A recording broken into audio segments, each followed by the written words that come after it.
It's Madden NFL 24, and coming up, it'll be no holds barred between NFC North rivals. It's the Minnesota Vikings and the Detroit Lions. All that and more coming up next. First opened in 2002, there's a look inside Ford Field here in downtown Detroit, the Motor City. Today we've got what's always a hard-hitting battle in the NFC North, as it'll be the Minnesota Vikings taking on the Detroit Lions. Alongside Charles Davis, I'm Brandon Gaudin, and Charles, these Detroit Lions, they won over a lot of people with the way they played under Dan Campbell last year. They started 1-6, found their stride, won 8 of their last 10 games, and nearly got into the playoffs. And when you think back to how they almost got in, that final Sunday night going to Lambeau Field and beating the Packers, that tells you about the culture that's already been established there. All you need now is to watch this team continue to play. They're going to contend, I believe, in this season. Meanwhile, for the visiting Vikings, we know all about the skilled players on offense, but they're looking to make up some ground on the defensive side of the ball this season, as they were second from the bottom in total defense a year ago. What they want to do is find a way to be more consistent on that side of the ball and not rely on making big plays late in games in order to secure victories. They want to be able to stop people earlier. That's what they're looking to do in 2023.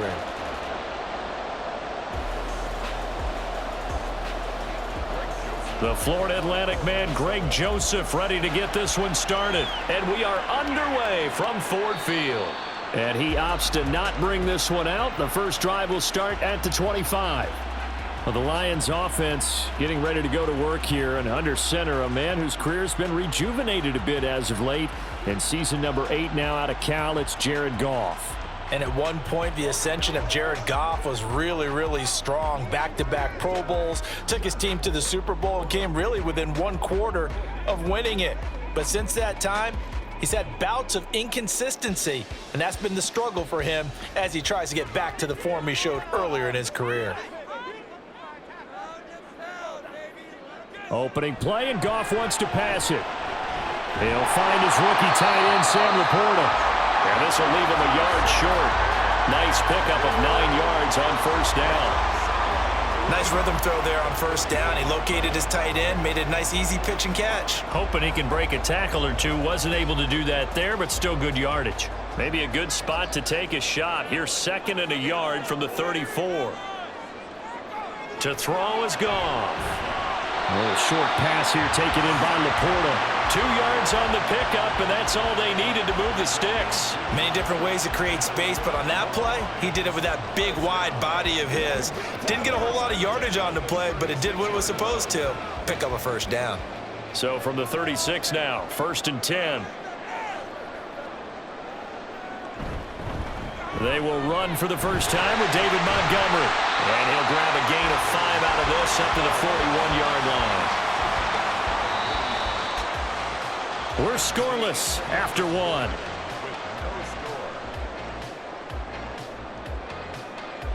Second quarter action now from Detroit, and it's the homestanding Lions who have the football. Now 2nd and 5. As they've got it as we resume action. Goff now to throw. And an incomplete pass. That'll stop the clock here with just under a minute to play in half number 1. Let's give some credit to the defensive guys on that play. Able to bat that one away. Sure looked like they were trying to hit the corner route. They come up now 3rd and 5 following the incomplete pass.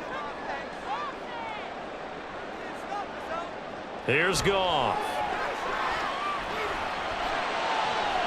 Able to find the open man. That's complete. And he is out of bounds inside the 35. It's a gain of 26 as they pick up the first down in the process.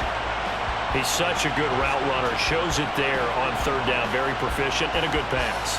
And you know what I've observed over the years in the NFL? The better a route runner you are, the more confidence your guy's going to have in you to go to you in important times because he can trust you being in the right spot, and they connected there and picked up a first down.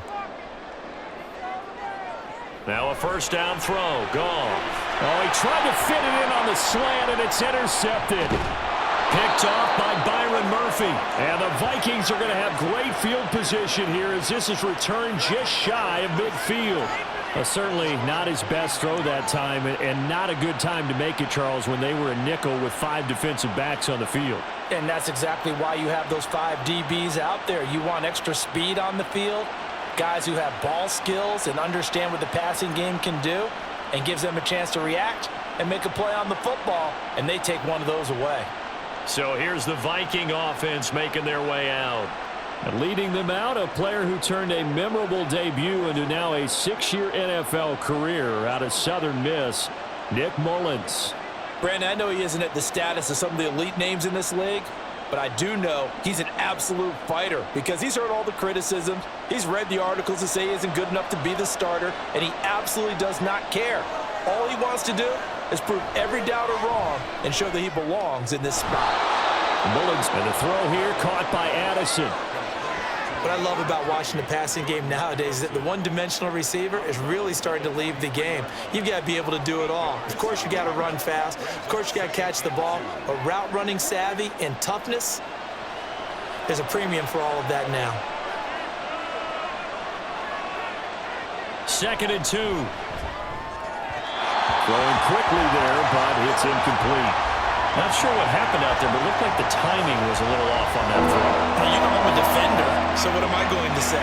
Great defense. Darn right. They did something to disrupt that timing. So 3rd and 2. This quite possibly 4-down territory, though, if they're stopped. They'll set up to throw. He's got his target. That's complete. The Vikings going to signal for the first of their timeouts, as they'll stop it with a little over 30 seconds to go in the first half of play.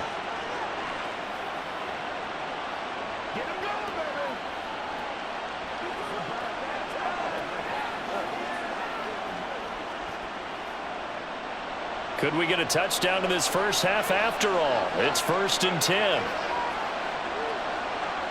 They'll look to throw again. Touchdown, Vikings! K.J.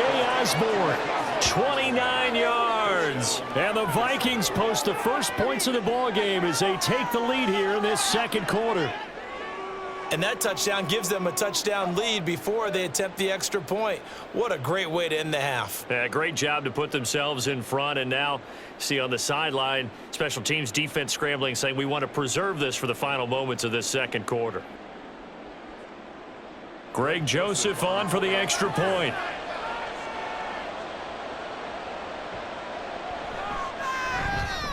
He's got it, and the Vikings take a 7-0 lead. Just a 4-play drive that time, and it all culminates in a touchdown for Minnesota.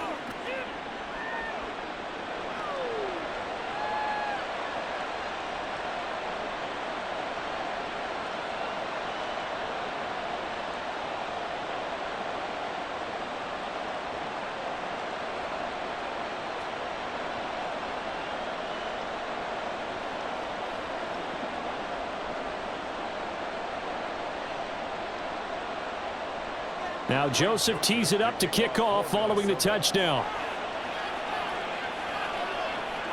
Taken at the goal line. Oh, a good return up past the 30. Past midfield. Khalif Raymond. One man to beat. And he will score. Touchdown, Lions. I know a lot of special teams coaches, they just want to keep it away from him because that's what he can do. And others have egos that their players can't keep up with. And they say, challenge it.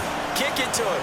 The way he runs as fast as he is, I wouldn't challenge him at all. I'd do everything possible to keep it away. He is just a blur when he gets a full head of steam, and he got a full head of steam there.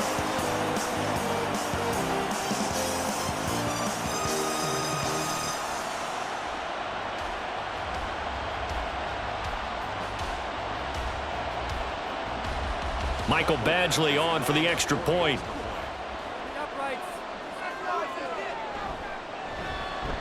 It's up and good, and we're tied at 7 here in quarter number 2. And no doubt one of the most, if not the most exciting play we'll see in this game. The kick return all the way to the end zone for 6 points.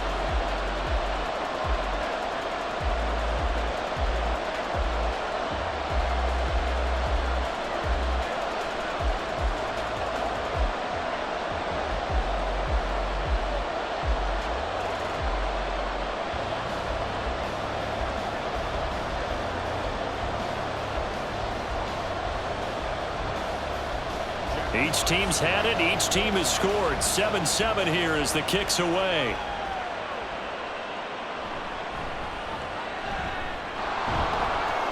And able to take it past the 25 and up to the 28-yard line.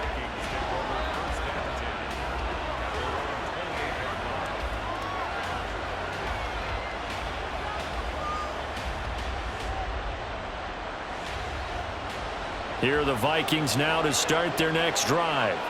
And with time quickly fading here in the second quarter, not sure how aggressively, offensively they want to play this. I think we'll find out just how much they trust their guys in this situation if they decide to take a shot. They'll lose a yard there, and it's 2nd and 11. So we are at halftime here on Christmas Eve. As we'll send you down to Orlando, and we check in with Jonathan Coachman for our EA Sports Halftime Report. Coach. All right, Brandon, back to you, too, in just a bit. But first, welcome everyone to downtown Orlando and our EA Sports Halftime Report. We thought this one would be a close battle coming in, and we have not been disappointed. They're all even to this point. This has the feeling of a game that could go right down to the wire. One mistake or one big play could turn out to be the difference. Okay, Coach. Yeah, adjustments likely going to play a big role in this third quarter in what's been a tight contest so far.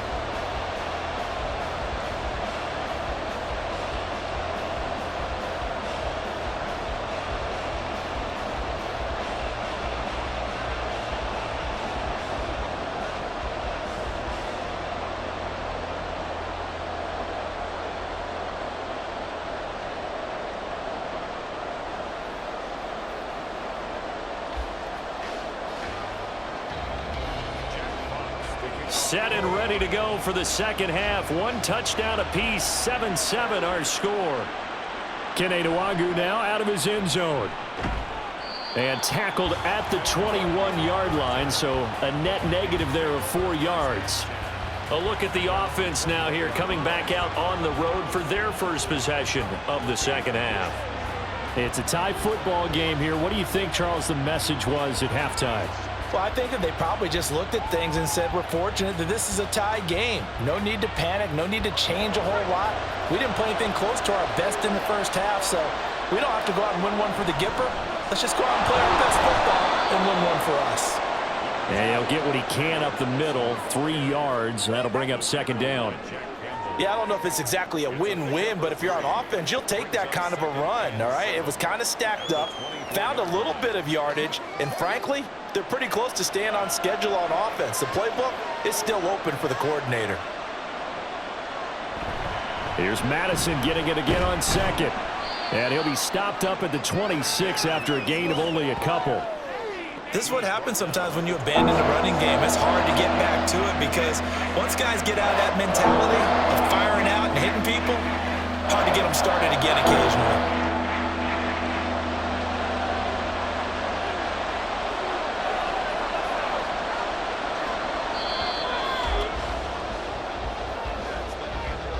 We're off to the fourth quarter here on Christmas Eve. We'll return with more after this. This is the NFL, and it's on EA Sports. Back now at Ford Field. The sound reverberating here in the dome. This is third down. And he can't get a throw off. He's taken down. What a huge play at this point in the game.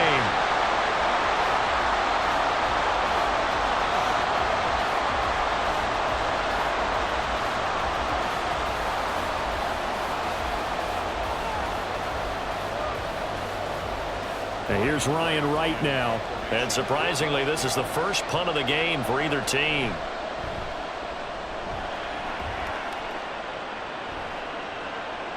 And taken right at the 35. A 39-yard punt, a return of 5, and the Lions will take over. Back onto the field come the Lions for their second overall drive. They need to get this around the 40 to have a chance to win it in regulation. From the 40, it's a 57-yard field goal, so that gives you a gauge. And all they're trying to do now is pick up yardage in good chunks and get out of bounds to stop the clock. If they end up running a play and get tackled in bounds, they're worried the clock may run out on them and finish the game. And they'll have to be careful how they handle this. Now it's gone. Looking middle, and it's incomplete.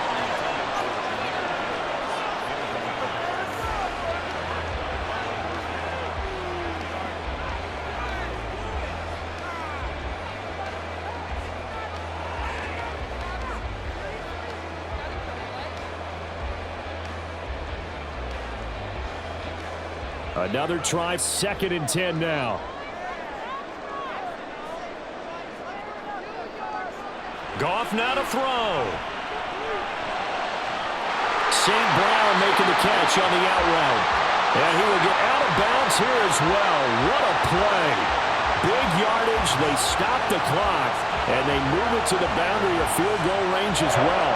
And partner, in a tie game in the 4th quarter, you and I both know in the NFL, that's when you lean on your stars, and he came through with a nice catch right there. 2 timeouts still at their disposal. Here's a 1st and 10 now. Now Goff. Oh, short pass here taken in by Laporta. The Lions now going to use the 2nd of their timeouts as the clock will stop with 35 seconds left to go.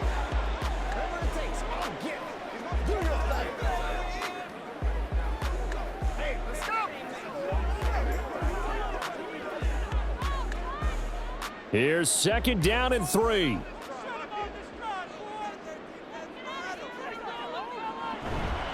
Up the middle, it's Montgomery.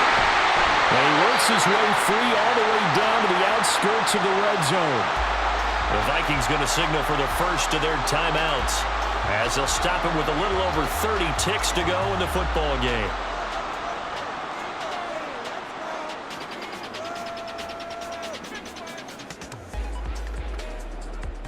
Final minute, 1 timeout remaining.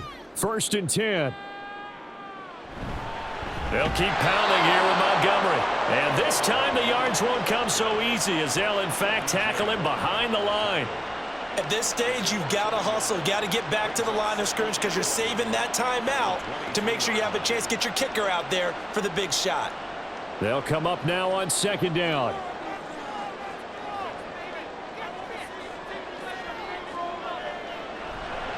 Running left, Montgomery. And he's brought down after a very nice gain. And they get the timeout called here. It comes with 1 second remaining on the clock.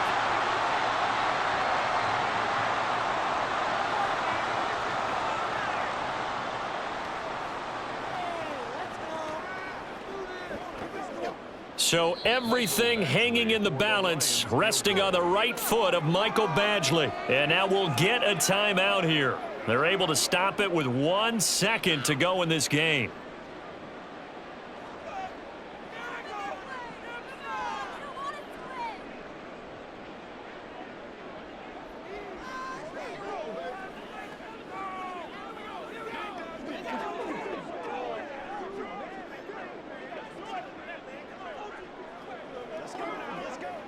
And now this game's going to come down to the right leg of their kicker. The clock showing just 1 tick. This for the win. And it is good.